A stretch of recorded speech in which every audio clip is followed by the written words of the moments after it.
ក្រុមអ្នកស្រាវជ្រាវប្រវត្តិសាស្ត្របានឲ្យដឹងថានៅលើខ្នងភ្នំគូលែននៃស្រុកស្វាយលើខេត្តសៀមរាបគឺជាអតីតរាជធានីបុរាណមួយឈ្មោះមហិន្ទ្របរពតនាអំឡុងសតវត្សទី9នៃគ្រិស្តសករាជការកសាងទីក្រុងនេះឡើងនៅក្នុងរជ្ជកាលព្រះមហាក្សត្រខ្មែរព្រះបាទជ័យវរ្ម័នទី2ដែលក្រុមអ្នកស្រាវជ្រាវបានព្យាយាមតាមរកព្រះរាជវាំងបុរាណដែលបាត់បង់មួយនេះជាច្រើនឆ្នាំមកហើយលោកហងសៅយុទ្ធមានសេចក្តីរាយការណ៍មន្ត្រីអាជ្ញាធរអប្សរាទទួលបន្ទុកការពារប្រាសាទបុរាណនិងក្រុមអ្នកធ្វើកំណាយបុរាណវិទ្យាបានអះអាងស្របគ្នាថាគេទើបតែរកឃើញទីតាំងអតីតព្រះបរមរាជវាំងសម័យបុរាណនៃរាជធានីមហិន្ទ្របរពតដែលមានអាយុកាលជាង1200ឆ្នាំហើយ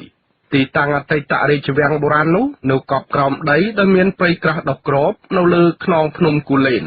អគ្គនាយកអាជ្ញាធរអប្សរាគឺលោកប៊ុននរិទ្ធ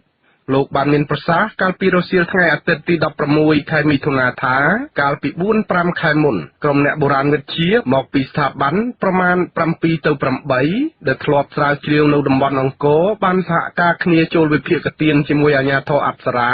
ហើយបានជួលក្រុមហ៊ុនបរទេសមួយដែលមានជំនាញខាងថតពីលើអាកាសឲ្យធ្វើការថតយកទិន្នន័យនៅក្រោមដីទៅលើតំបន់ប្រាសាទបុរាណចំនួន3កន្លែងគឺនៅតំបន់អង្គរ1កន្លែងនៅប្រាសាទកោះកែ1កន្លែងនិងនៅលើខ្នងភ្នំគូលែន1កន្លែង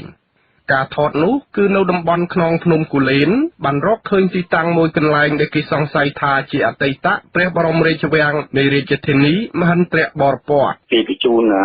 ទិន្នន័យហ្នឹងមកខាងអាជ្ញាធរអប្សរាហើយបាទដូច្នេះវាត្រូវការបកស្រាយតទៀតទិន្នន័យហ្នឹងគេថតរូបពីលើអាកាសមកណាបាទហ្នឹងការយល់ឃើញរបស់គេថាច្បាស់ហើយតែយើងតតាមដានតទៀតអ្វី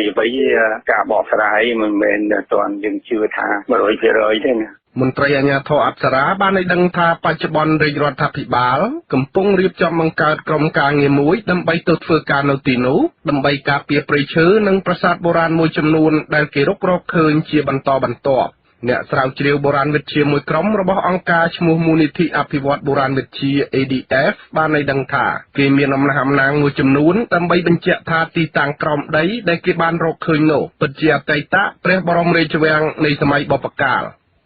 អ្នកគ្រប់គ្រងមូលនិធិអភិវឌ្ឍបុរាណវិទ្យាលោកសឿពេជ្របានមានប្រសាសន៍ថាអង្គការរបស់លោកតែងធ្វើកំណាយជាច្រើនកន្លែងនៅលើខ្នងភ្នំគូលែននោះចាប់តាំងពីអំឡុងឆ្នាំ2008មកហើយកាលពីឆ្នាំ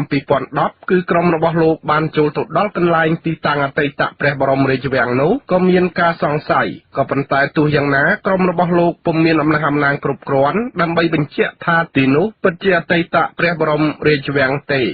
ទើបតែកាលពីអំឡុងខែមេសាឆ្នាំ2012ក្រុមរបស់លោកបានយកម៉ាស៊ីនថតពិសេសទៅថតទិន្នន័យក្រោមដីហើយអាចបញ្ជាក់ថាទីនោះគឺពិតជាអតីតរាជធានីមែនយើងរកឃើញផ្លូវ Highway 2ដែលខ្វែងគ្នាហើយចំដើរមុខរាជធានីហើយមួយទៀតវាអំណះអំណាងពីខាងបុរាណវិទូទាំងអស់នោះរកឃើញកំណាយទាំងអស់ហ្នឹងវាជាវត្ថុប្រើប្រាស់នៅក្នុងរាជវាំងយើងរកឃើញថាកម្រាលហើយជា1ម៉ែត្រតទៅក្រោមដីគឺក្រោលឲ្យឥតទាំងអស់ពួកខ្ញុំយើងមានឯកសារហើយយើងមានរូបថតពេលដែលយើងកំណាយទោះយ៉ាងណាក្រុមអ្នកស្រាវជ្រាវបានឲ្យដឹងថានៅទីតាំងអតីតព្រះបរមរាជវាំងបុរាណនោះបច្ចុប្បន្នគឺជាតំបន់ព្រៃក្រាស់និងមានគ្រាប់មីនខ្លះៗផងអគ្គនាយករងអាជ្ញាធរអប្សរាលោកសឿនគួងបានមានប្រសាសន៍ថាអតីតរាជធានីមហិន្ទ្របរពតនៅលើខ្នងភ្នំគូលែននោះបានកសាងឡើងដោយព្រះមហាក្សត្រខ្មែរព្រះនាមជ័យវរ្ម័នទី2នៅក្នុងអំឡុងឆ្នាំ802នៃគ្រិស្តសករាជខ្ញុំហងសាវយុទ្ធវិទ្យុអាស៊ីសេរីរាយការណ៍ពីខេត្តសៀមរាបលោកនាងអ្នកស្ដាប់ជាទីមេត្រីចាក់ទន្ទឹមនឹងការរកឃើញអតីតរាជធានីបុរាណមួយឈ្មោះមហិន្ទ្របរពតនេះដែរអ្នកបុរាណវិទ្យាជាតិអូស្ត្រាលីម្នាក់គឺលោក Damian Ewan ថ្លែងថា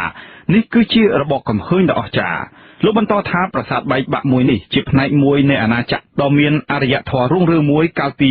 1200ឆ្នាំមុនហើយទំនងជាក្រុមអ្នកលួចវត្ថុបុរាណមិនដឹងអំពីប្រាសាទចំណាស់មួយនេះដែលកប់បាត់នៅកណ្ដាលព្រៃជ្រៅដូចនេះសោះ